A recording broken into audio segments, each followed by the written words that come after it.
China has accomplished a great number of remarkable undertakings in the arid region. Since 1959, China has spent 63 years successfully greening 6.2 million acres of desert, a feat that is impossible for any country in the world to do. China is the only country in the world to have accomplished this feat. In addition, China constructed the first ring desert railway in the world in the Taklama Desert where it is located. The total distance that this railway travels is 825 kilometers, with 305 kilometers of that being across the desert. Since then, China has been harboring the hope that it can use the desert for a variety of other initiatives. A super huge underground project is going to be built in the middle of the desert according to plans that China has committed $14 billion on. However, there is a widespread opinion that the Chinese effort is a waste of money, and there is a possibility that the project will not be successful. The question now is, precisely what is this subterranean project? Why did China decide to build it in the middle of a desert? Before we go on, subscribe to Cha News to watch about the most shocking and amazing world projects. You won't regret it. Ready? Begin! China is one of the top 10 countries in the world in terms of the quantity of natural gas resources that it possesses. The distribution of China's natural gas resources is not particularly balanced. The vast majority of them are concentrated in the northwestern portion of the country and in the South China Sea. China possesses a big number of natural gas resources. In the most recent few years, China has begun to concentrate its efforts on energy growth while simultaneously moving forward with the West-East Gas Transmission Project in order to maintain a stable supply of natural gas across the country. Nevertheless, there is a significant disparity between oil and natural gas in comparison to other types of energy sources. Because of how unpredictable it is extremely challenging to store these resources effectively. To address this issue, China intends to make a financial investment of $14 billion in the construction of an incredible underground granary in the midst of the desert. In point of fact, China is constructing an enormous natural gas storage tank in the subsurface section of the desert as part of what it refers to as an underground granary. When the amount of natural gas that is consumed on a daily basis is not very high, it is possible to store the gas. This particular way of storing items may also be modified to account for the varying climatic conditions, and it allows for prompt action in the event of an unexpected crisis. A massive underground gas storage was constructed in Welland City at the same time that Canada began conducting natural gas storage tests for the first time in 1915. These studies began in 1915. This technique is particularly effective at storing natural gas, and recently, building has begun in other nations, including China, which is one of those countries. However, it is intriguing to wonder why China chose to construct their underground gas storage in an arid region. In what ways is it distinct from the underground gas storage found in other countries? It is known as the Wenjaseng Gas Storage Group, and it is situated in the arid region of Xinjiang. It is the largest underground gas storage group that has been constructed in China. In April of 2020, the official construction start date was announced for this massive undertaking, which required an expenditure of $14 billion. It is expected that the underground gas storage group in China's deserts would have a total storage capacity of 5.6 billion square meters by the time it is completed, and that the working gas volume will be 2 billion square meters at that time. China intends to devote 5 years' worth of resources towards the development of this mega project so that it may be finished successfully. It is anticipated that it will be somewhere around the year 2025, according to the existing plan for the complete project. This buried gas storage facility will be able to start operating more and more as time goes on. However, a great many of people do not comprehend what China is attempting to accomplish with this big undertaking. They even consider it to be a waste, even if money works. But why is it the case? In point of fact, all of the causes can be traced back to the arid region in which China decided to construct. There are a lot of individuals who think that even if China is able to finish building the Wenjaseng Gas Storage Group, it will still be able to play an important role. On the other hand, issues that arise during construction almost certainly will have an effect on the finished product. This mega project may be found in Shanshan County, which is in the region of Xinjiang that has been designated for building.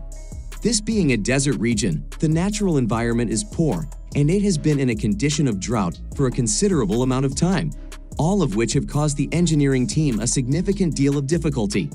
In addition, the majority of Shanxi County, which is located in Xinjiang, is made up of yellow sand. It should come as no surprise that constructing a secure and reliable gas storage facility in this location is extremely challenging.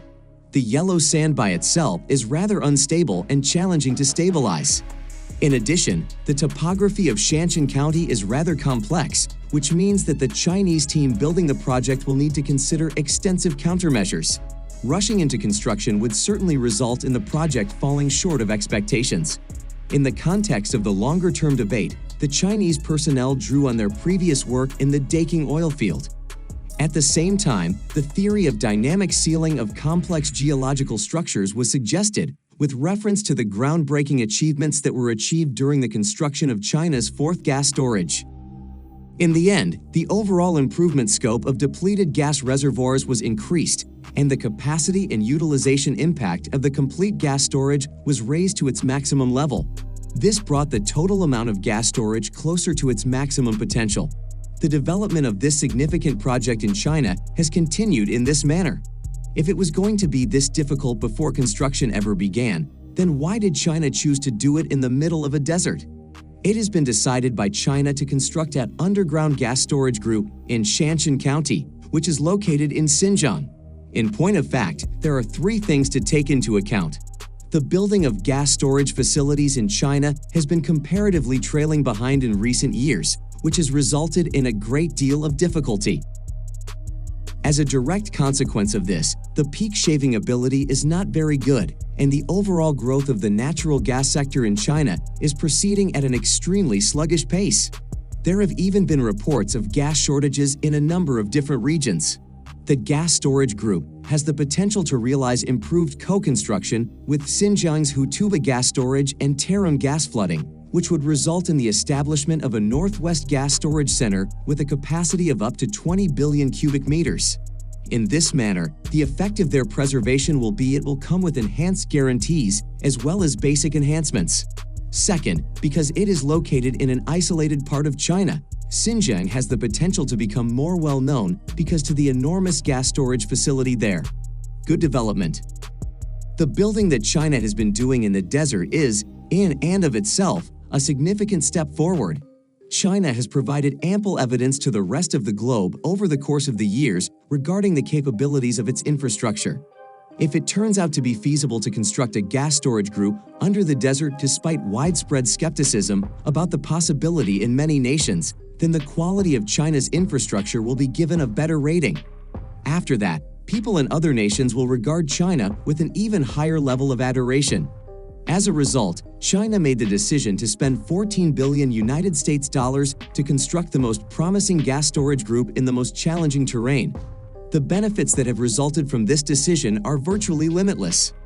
Now, people all around the world are keeping their fingers crossed that the mega project in Shanxi County, China will have a successful outcome.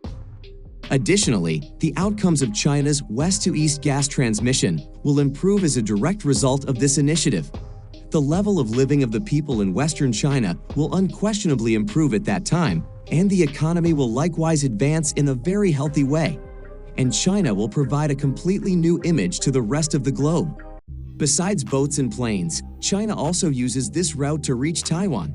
The underwater high-speed rail may be used for the upcoming crossing of the strait. China wanted to construct a high-speed rail connecting Taiwan as early as 1997 when Hong Kong was given back to China. Much like Hong Kong and Macau are currently connected, mainland China is as well. Imagine being able to travel from Beijing to Taipei by a high-speed rail across the ocean.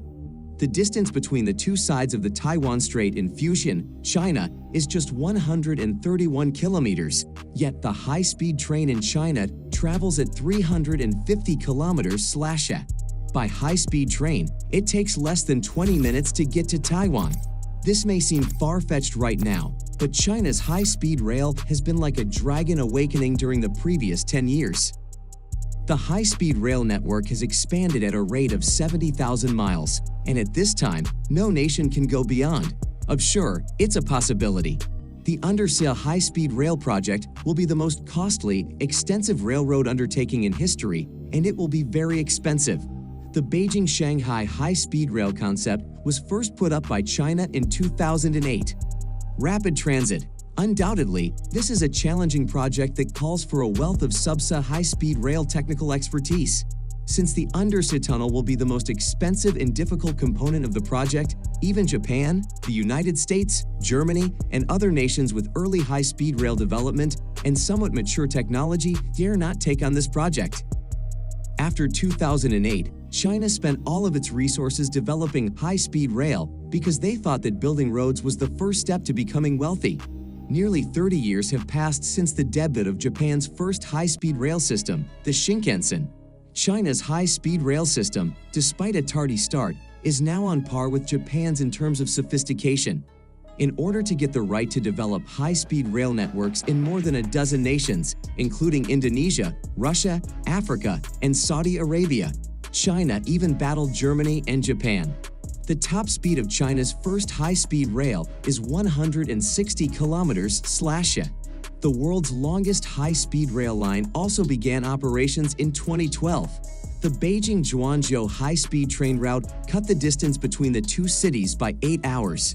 Since then, China has been working to connect its high-speed rail network to every city. Additionally, first-tier cities have at least 3 high-speed rail stations. How then does China overtake Europe, American, Japanese, and Indian? Well, money is ultimately what matters.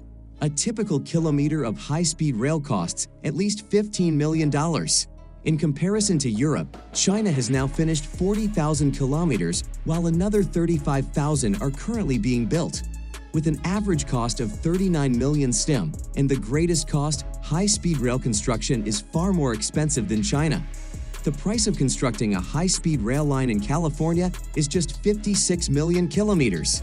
China's cheap regulatory expenses and affordable labor make it an attractive place to do business, despite the country's varied topography, which includes plateaus, deserts, and gorges.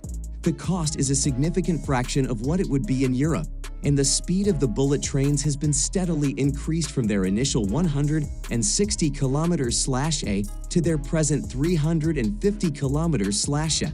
The high-speed rail system that can reach speeds of up to 650 km/h has been developed well.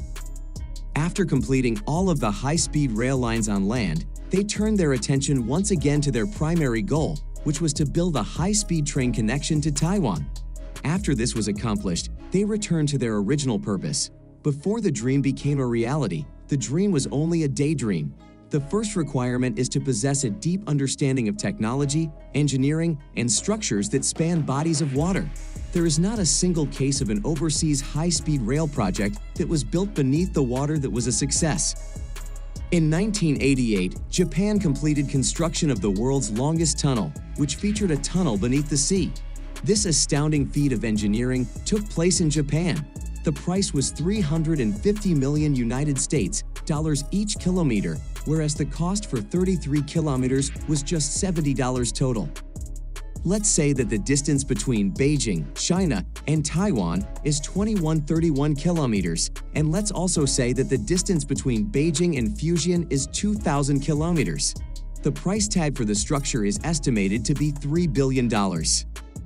There is a distance of 131 kilometers that separates Taiwan and Fujian. The construction of the Hong Kong-July-Macau Bridge alone cost $33 billion. The bridge is 110 kilometers long and contains a tunnel that is 20 kilometers long. According to Japanese pricing guidelines, the cost of the undersea tunnel is $7 billion. At the current exchange rate, the total cost of the project from China to Taiwan will be at least $50 billion in United States money. This project will cost China at least 350 billion renminbi, and the price may go up further.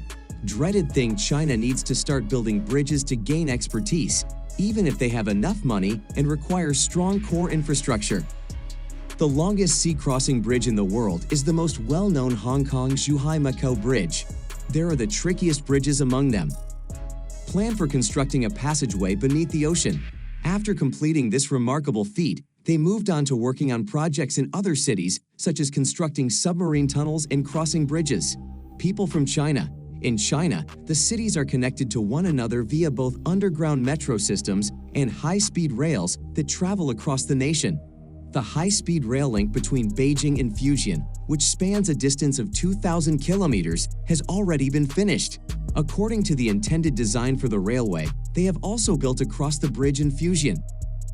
There is a choice between 3 different options, one of which being a direct high-speed rail line to Taiwan that has been reserved in advance.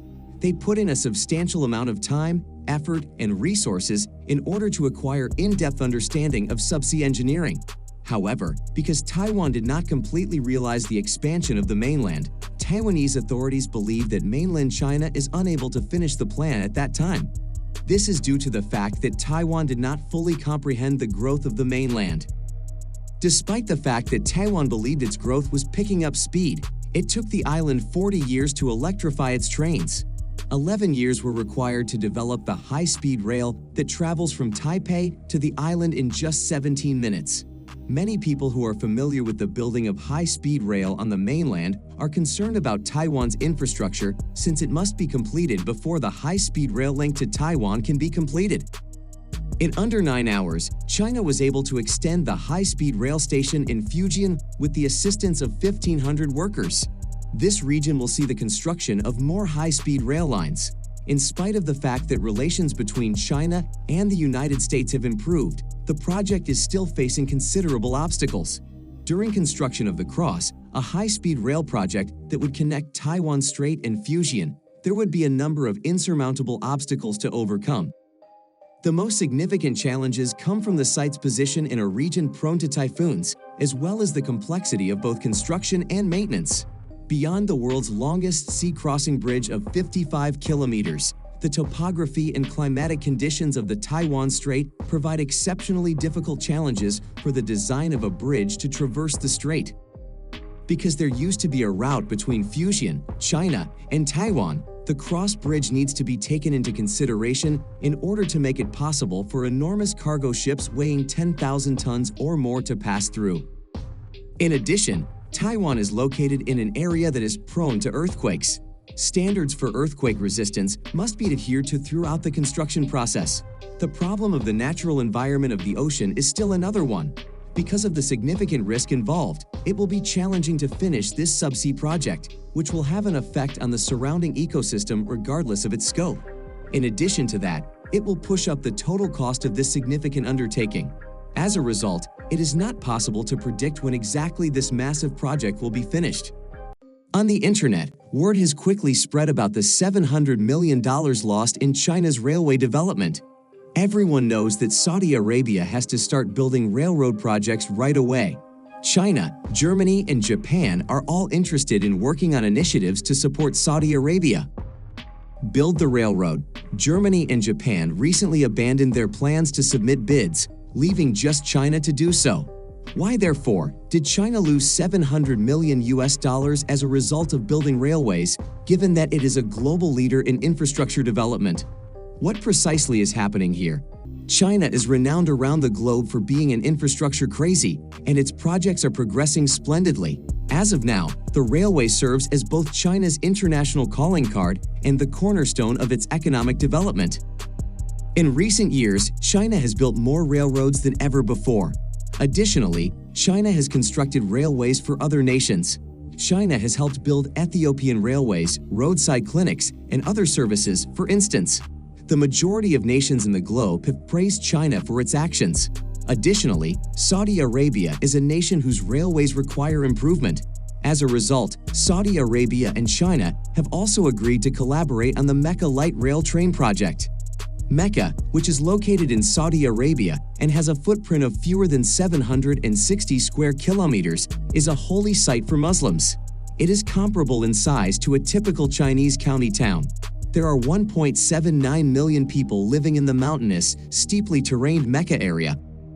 Even though there are plenty of people, limited spaces, and a terrible atmosphere there, religious believers nonetheless congregate there every year. Millions of Muslims from more than 70 nations may congregate here during religious pilgrimages. This has caused Saudi Arabia to experience severe traffic issues. Particularly, Mecca's train system is inadequate, which causes traffic jams during the annual pilgrimage. Saudi Arabia lays a lot of importance on the yearly gathering of pilgrims in Mecca. Saudi Arabia has made the decision to construct the 18.25-kilometer Mecca Light Rail line in order to significantly reduce the issue of traffic accidents during the pilgrimage. The railway to Mecca was built at a cost of $2.7 billion by Saudi Arabia. Many nations have responded to the tender because of the enormous amount of money. Japan and Germany are two among them. Germany, Japan, and other nations eventually decided not to bid. Because constructing a railway in a desert like Saudi Arabia is incredibly challenging and technically demanding. Only two businesses agreed to construct Saudi Arabia's Mecca Light Rail route after several negotiations and bids. The Saudi Railway Company, a local business in Saudi Arabia, is one of them, and China Railway Construction is the other. Saudi Arabia initially preferred to select homegrown firms. However, China's pricing quotes are incredibly low. Saudi Arabia ultimately decided to let China finish the project. What is the cost in China then? China has performed a thorough assessment of the overall construction difficulties and status of the Mecca Light Rail based on strict rules. The initial bid from China was $2.2 billion. But afterwards, China revised its calculations in an effort to secure this project. However, this estimation is based on the total cost of the Chinese light rail system in Guangzhou. China Railway Construction made a bid at a cost of $1.7 billion when the accounting was finished. It is $1 billion less than domestic Saudi Arabian businesses. China ultimately submitted the winning bid of $1.7 billion.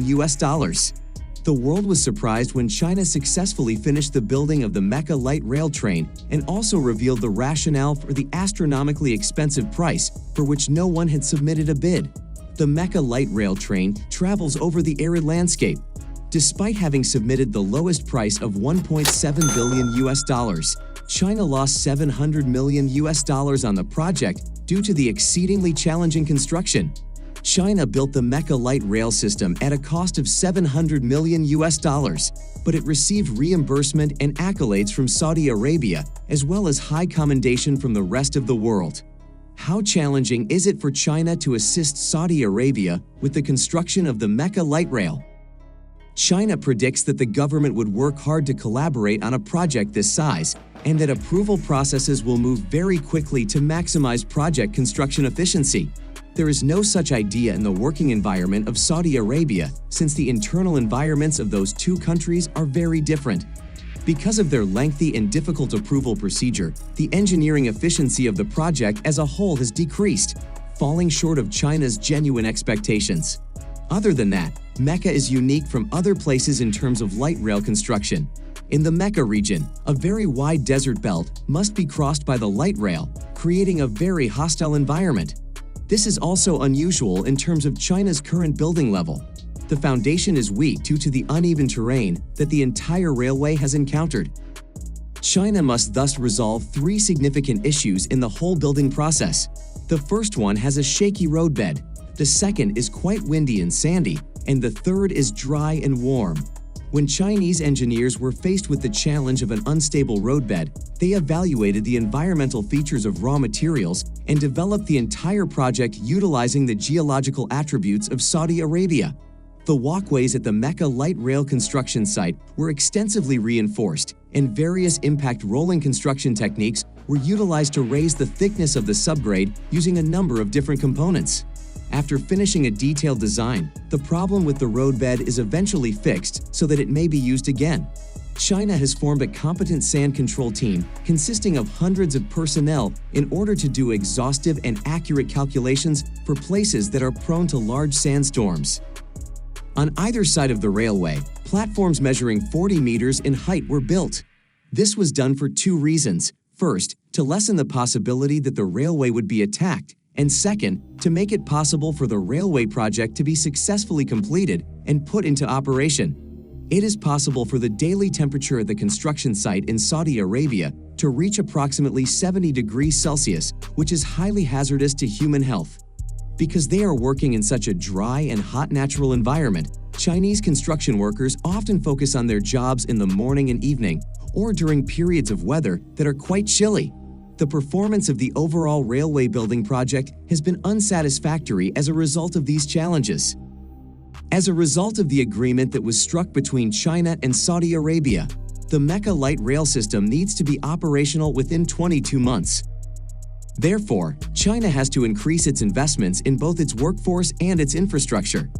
In addition to the construction of the Mecca Railway in Saudi Arabia, China is also in charge of the construction of the North-South Railway in that country.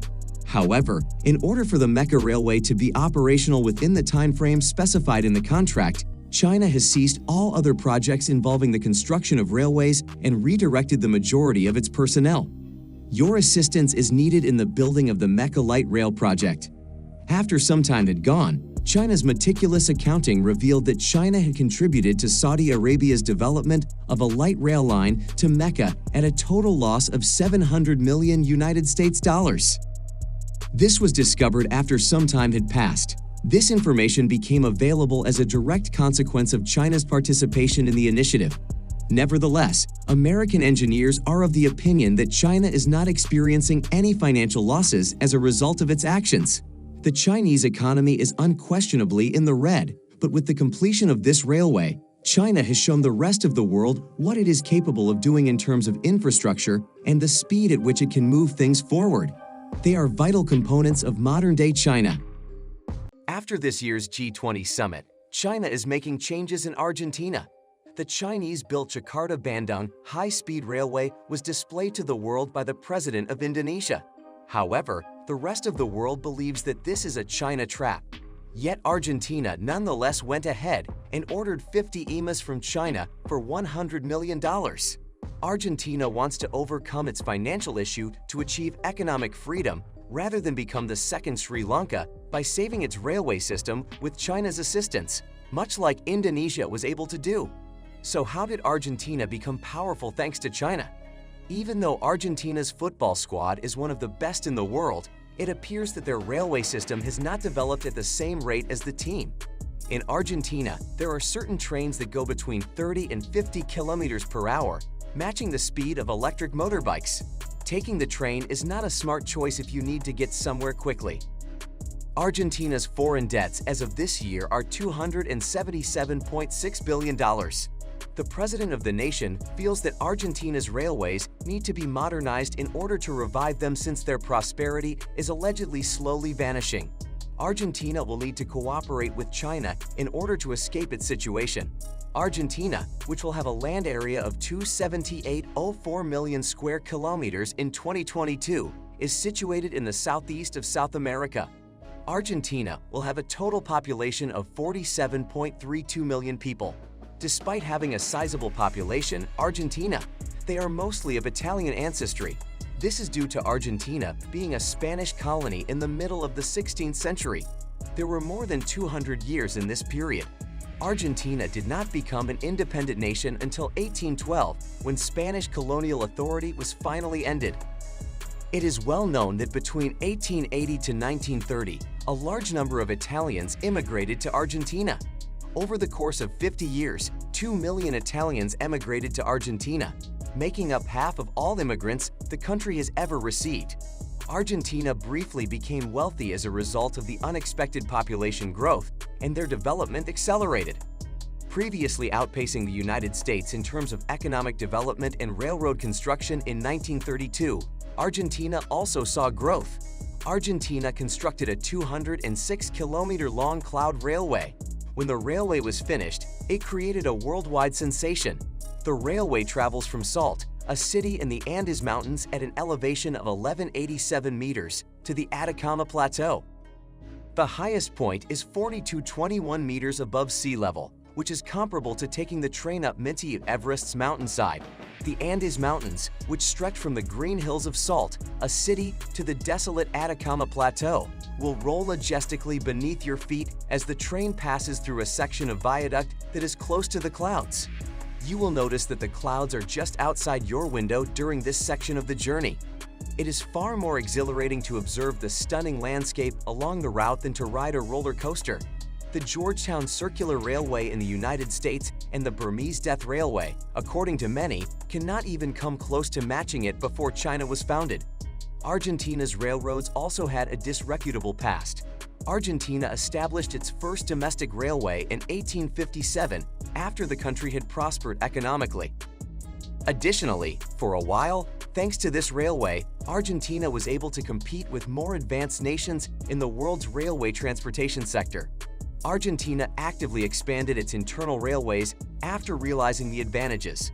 Argentina's railway system covered 350 million kilometers in 1995, placing it ninth in the world. However, the lack of a long-term strategy for sustainable development has resulted in trains and lines falling into disrepair, which has caused the market share of Argentina's railroads to continuously erode. Argentina's railways were losing $800 million annually by 1980, but mishaps always happen without warning, and Argentina has seen multiple economic downturns. Argentina is now experiencing a crisis of inflation, currency depreciation, and social unrest as a result of this. Argentina decided to overhaul rail transportation as a result of these factors. However, this reform failed in 2011. The Argentine government inked a $10 billion railroad cooperation deal with China and suggested a railway revitalization plan to upgrade the country's rail infrastructure. Additionally, the Chinese government is eager to assist Argentina in finding the money necessary for the aforementioned proposal. China offered loans in 2013 to finance the building of the nation's railways. This has also joined forces with the Belt and Road Initiative to upgrade Argentina's railways. The Belgrano Freight Railway is the first railway in Argentina to receive upgrades from China. You know, the growth of the nation depends greatly on this railroad line. The railway, which was established in 1876, spans more than 10,000 kilometers and travels through many regions across the nation. It is a crucial transportation system that links Argentina's ports and grain-producing regions. But subsequently, the vast railway system's more than 1,000 kilometers of operational length had been reduced due to the long-term state of degradation of the railway. Additionally, the train traveled at a pace of over 30 kilometers per hour, which was slower than the speed of a motorcycle. The historical collapse of the Argentine economy was caused by the railway's downfall. Argentina's exports might increase by more than $30 billion annually with the aid of this railroad. Later, the likelihood of railroad accidents rendered it difficult to carry agricultural products in excess of the allowed tonnage. However, reliance on truck transportation has significant transportation costs, which has reduced the competitiveness of Argentina's agricultural exports on the global market. Therefore, the Belgrano Freight Railway will soon be improved as part of China's Belt and Road Initiative. China is ready to support Argentina's railway rehabilitation plan. The renovation of the railway to enhance the export route for agricultural goods from Argentina took a total of 6 years to complete. The primary agricultural producing areas, particularly the railway lines in the northern provinces, will be the project's first focus. The trains would be able to travel at a maximum speed of 90 kilometers per hour. There are 100 parallel cars and 100 trailers. The country's logistics expenses will decrease as a result of the railway improvement, which will help enhance Argentina's trade structure and increase the country's foreign exchange revenues. In 2018, commerce between Argentina and China was $114.2 billion. In order to increase the country's rail network, Argentina once more bought 200 intercity EMAs from China. This effectively increased passenger flow by 20% and met the line's demand for passengers. By the year 2022, China had delivered almost 800 intercity EMAs to Buenos Aires, the capital of Argentina. These EMAs now serve Sarmiento, Mitre, and Lille. Every day, 3 main metropolitan rail lines transport millions of Argentines. China not only assisted Argentina in modernizing the Belgrano Freight Railway, but also the San Martin Freight Railway, doubling the country's rail freight capacity. China not only helps Argentina accomplish its objective for a railway rebirth, but also expands commerce with Argentina while also strengthening the railway. Argentina has abundant natural resources. They are a large manufacturing nation with a lot of iron ore deposits. Mineral resources are crucial to China's prosperity. China's own mineral resources, however, are extremely limited. China strengthened its commerce with Argentina during this period and made investments there. They can not only acquire greater mineral development, but they can also help Argentina resolve its economic issue as quickly as feasible. Therefore, even if some media claimed China was in a debt trap, the Indonesian president nonetheless introduced China's high-speed rail to the globe at the G20 summit. However, the guy in control of Argentina immediately ordered 50 EMAs to address their problem with foreign debt. To get wealthy, they made the decision to copy China's road building. More and more nations have recently joined China's One Belt, One Road initiative, which the rest of the world views as China's debt trap. In actuality, this claim is false since China has no such thing as a debt trap at all. Rather, the largest trap is failing to grow and causing your nation to lag behind. Any infrastructure project needs to be viewed in the long term since it is hard to turn a profit quickly. How did China construct the first submarine ever built anywhere in the world? Rapid transit. Since the beginning of this decade, people all around the globe have been paying attention to the progress that China has made with its infrastructure. Their endeavors have pushed the infrastructures of the globe to the test and have made it possible for China to build one technological marvel after another. They have one of the most extensive rail networks in the world, and their high-speed rail is both the fastest and the longest in the world. And to this day, no nation has been able to surpass it. The first undersea high-speed rail line to be built in China will have a top speed of 350 kilometers per hour and will require China to make an investment equal to $60 billion. This massive effort will test the limits of what humans are capable of constructing. This technological advancement has likewise astonished the entire world. If you had traveled to China 10 years ago, you would be aware that the nation did not begin construction of high-speed rail until more than 40 years after developed nation. Despite this, development of high-speed rail in China has made great progress since the completion of the country's first high-speed rail line in 2008, which was designed to reach speeds of up to 350 kilometers per hour. The technology used in the railroad sector is years behind where it needs to be. They researched the train technology utilized in countries such as Japan, Britain, Germany, and others. After some time, they began conducting their own research and coming up with original concepts.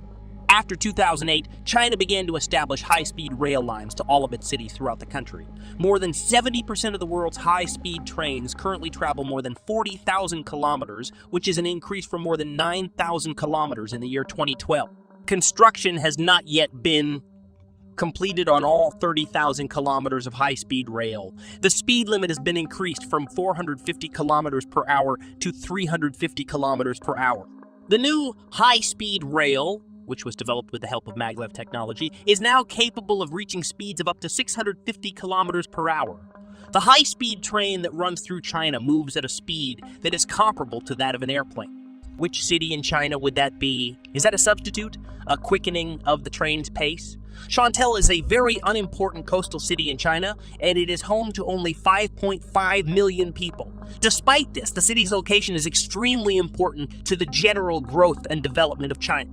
In the province of Hainan in China, the South China Sea can be found to the south of the city's sea area, while Taiwan can be found to the east of the city's sea area. The city of Hainan is very important to China in terms of its economy, energy, and military. China rightfully claims Taiwan as part of its territory. Because of this one factor alone, China has decided to build an underwater high-speed train in this city that is located just across the ocean from Taiwan.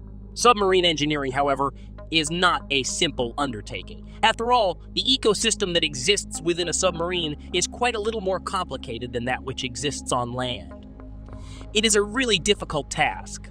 After all, there has never been an attempt made to create a high-speed train below the surface of the ocean.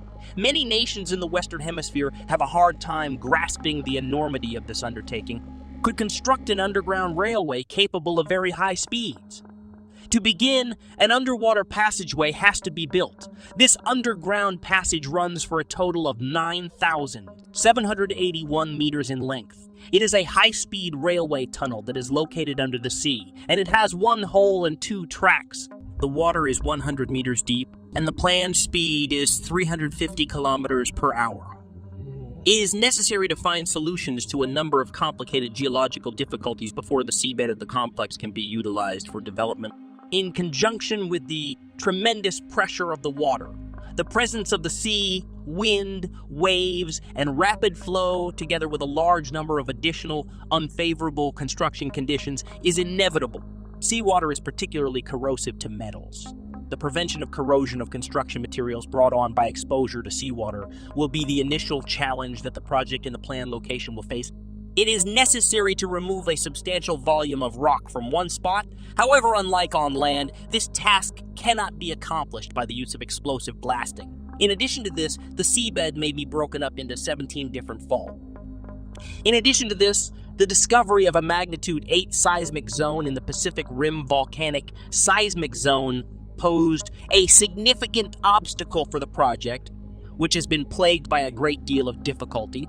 Two of the most important technologies for the total subsea project are the maintenance of the structural integrity of the undersea tunnel and the provision of electricity for the high-speed rail system. The construction party has mastered its building and opening technologies, and they used a shield machine that China herself had just built to meet the requirements for tunnel opening and laying on the seabed. In terms of the structure of the undersea tunnel, the construction party has also mastered its building and opening technologies. The structural portion of the undersea tunnel is constructed using materials and structures that are able to withstand high pressure. This ensures that the high-speed rail will run steadily within a safe depth and that there will be no issues with the overall project safety or the operations that will follow it. Tidal energy, which is the most abundant source of energy on the Earth, has the potential to address the problem of undersea electricity. On the other hand, the problem of how much technology costs has been around for a century, and it is a problem that no government has ever been able to address. But now China has found a solution to this worldwide problem by utilizing tidal energy to solve the electrical problem, which allowed them to construct this undersea project. Not only has China raised the bar for its infrastructure, but it has also resolved technical and financial issues related to tidal power generators by using parallel-placed tidal power generators to produce electricity for a submerged high-speed train. This achievement was made possible because China used tidal power generators that were placed in parallel. Several countries have recently recognized the potential of this technology and are surprised by its success in China. At the moment, as traditional forms of energy, such as fossil fuels, are running out and as new energy technologies are becoming increasingly widespread through the construction of a subterranean high-speed railway, China is displaying its overall leadership in a number of different industries. Construction of the Subsea high-speed railway is presently underway, and it is anticipated that service will commence in 2026. Once this milestone is reached, China will be the first country in the world to put high-speed submarine rail technology into operation. China has always been a developed and peaceful nation since its inception. When working on bettering oneself, putting the one path, one belt, one road philosophy into effect, in addition to this, he is anxious to pass on the benefits of his achievements and contribute to the development of other countries. As a consequence of this, we also believe that Taiwan and other coastal cities that are separated by straits will benefit from the high-speed rail technology that China has developed underneath the surface to the west of the ocean. We predict that China will ultimately build a high-speed rail route to Taiwan, which will enable inhabitants of both territories to travel freely between them. There is the potential to save more time.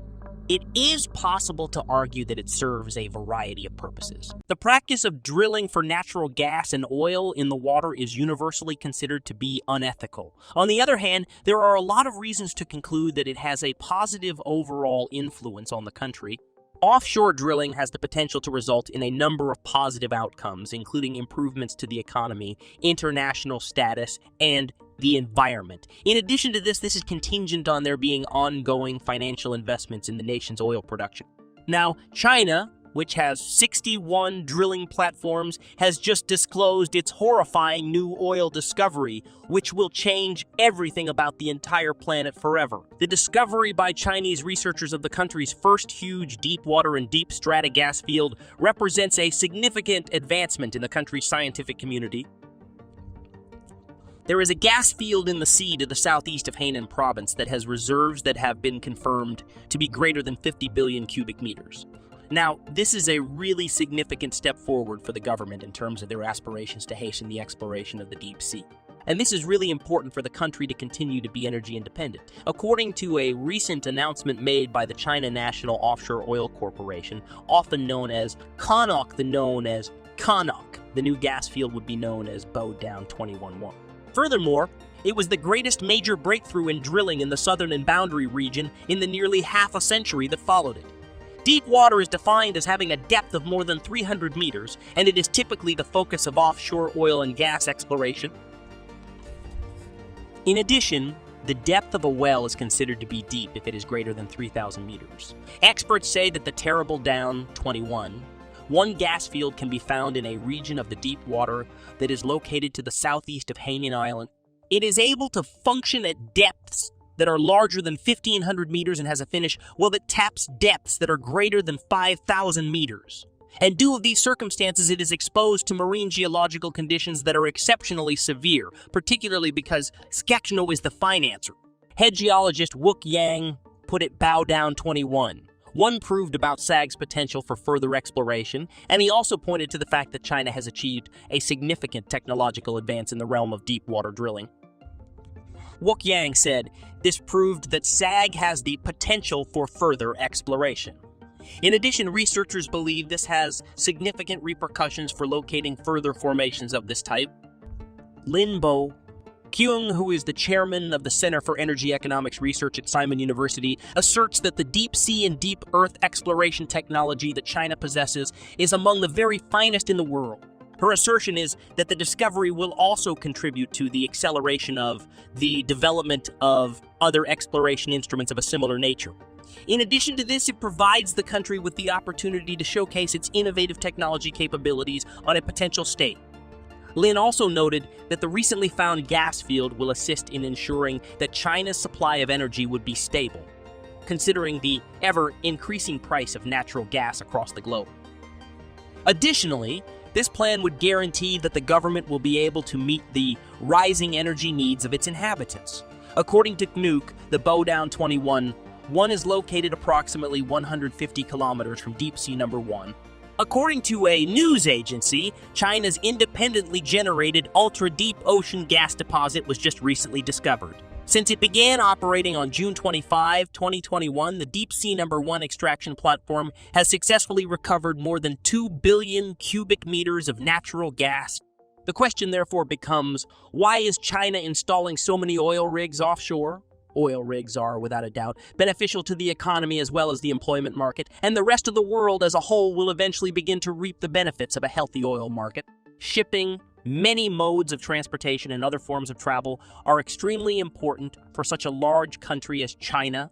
Additionally, decreased market prices for oil and gas have a rippling effect across the economy, resulting in lower pricing for consumer goods and services across the nation. And to put the cherry on top of it all, it has the ability to assist individuals as well as small businesses in saving money. The extraction of crude oil is made easier by the use of offshore drilling and oil rigs, which are two of the most effective methods. This is to the benefit of the entire industry.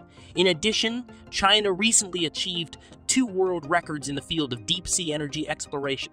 Now, China's self-developed multi-purpose modular seabed Trenta Shin Long 3 was used to lay the foundation for Bangladesh's first offshore pipeline project, which stretches for more than 100 kilometers in total length. Both the deep sea trenching behind the canal as well as the sea landing directional drilling are making their debut here. According to the Xiang Long series designer, this project is being carried out as a part of the Belt and Road Initiative, and it requires 6 directional drills to reach a depth of 11.9 meters underground in order to avoid commercial and naval waterways. This is a challenge that has never been faced before in the annals of global maritime engineering, and it is unprecedented. In an interview with China Media Group, the general manager of CP stated that a depth of 5 meters below the seabed is already a challenge for the offshore company. In addition, he mentioned that the depth is usually somewhere between 1.5 and 3 meters on average. In recent years, China has seen an increase in the production of locally created technology and equipment for use in offshore oil and gas exploration. This growth has been accompanied by an increase in the country's oil and gas production. Additionally, the nation saw a growth in the amount of financial and human resources that were allocated to the business, which was a positive development. After a total of 12 years of conducting research and development, Subsea eventually became CNOOCs. It is a technology that combines rotational steering, drilling, also known as ROCD, and logging while drilling, also known as LORAR. The goal of this technology is to improve the efficiency of offshore oil and gas exploration. The China National Offshore Oil Corporation, NOOCs, asserts that the Sichuan oil field is the most productive offshore oil field in China. In addition, the system's precision and drill control allow for the oil layer to be accurately targeted from thousands of meters below the Earth's surface. Through the thin oil layer that is 0.7 meters thick, the drill might even be able to be remotely driven to travel more than 1,000 meters in either a horizontal or oblique direction. In addition, Subsea is capable of doing real-time stratigraphic analysis, which, among other benefits, contributes to a reduction in the overall cost of oil and gas exploration. It is also possible that it will make the efficient and cost-effective production of additional oil and gas resources in the ocean more feasible. Since its one platform went down 100 feet now in 2012, China's offshore oil and gas exploration industry has been making progress, and this trend is expected to continue. 6 vessels with the ability to perform engineering work at depths of 3,000 meters or deeper have been put into service. This event also marks the beginning of China's rapid upgrading of machinery used in the extraction of deep water oil and gas. A submerged oil and gas production and storage platform weighing 100,000 tons was awarded to Qinghai as part of the ASEM competition. On June 25, 2021, operations were launched in the seas that lie off the coast of the province of Hainan in China. The operators of the well, CNOOCs, announced on February 13 that the well had generated over 1 billion cubic meters of natural gas. The high one was placed in the South China Sea on April 11th. The height of this deep water jacket, which was manufactured in China, is an impressive 302 meters, making it the highest structure in all of Asia. The 30,000-ton high G1 will conduct operations in the eastern South China Sea, which is located approximately 200 kilometers southeast of Hong Kong. The tall one is also used as a drilling platform for oil and gas in offshore location. In addition, China is making history by developing and installing a permanent jacket in this body of water for the first time. In addition to this also contributes to the expansion of the Greater Bay Area, which includes Hong Kong and Macau in addition to Guangdong. Now, according to data compiled by the Chinese government, China will account for 55% of global production and delivery of maritime engineering equipment in 2021, with 119 sets of equipment produced and shipped. Also, by the end of March of this year, orders for 273 offshore engineering vessels had been placed with China's domestic enterprises that specialize in offshore engineering equipment. This number accounted for 54% of the total number of orders placed worldwide. Read on to learn more about Russia's involvement in the crisis in Ukraine. The oil rigs in China are very important to keeping energy and gasoline prices down in the United States. And with the addition of Dow 21, 1 to the combination, the future of the country appears to be fairly bright at this point. Share your opinion in comments. Also, click on this video to watch about another shocking project.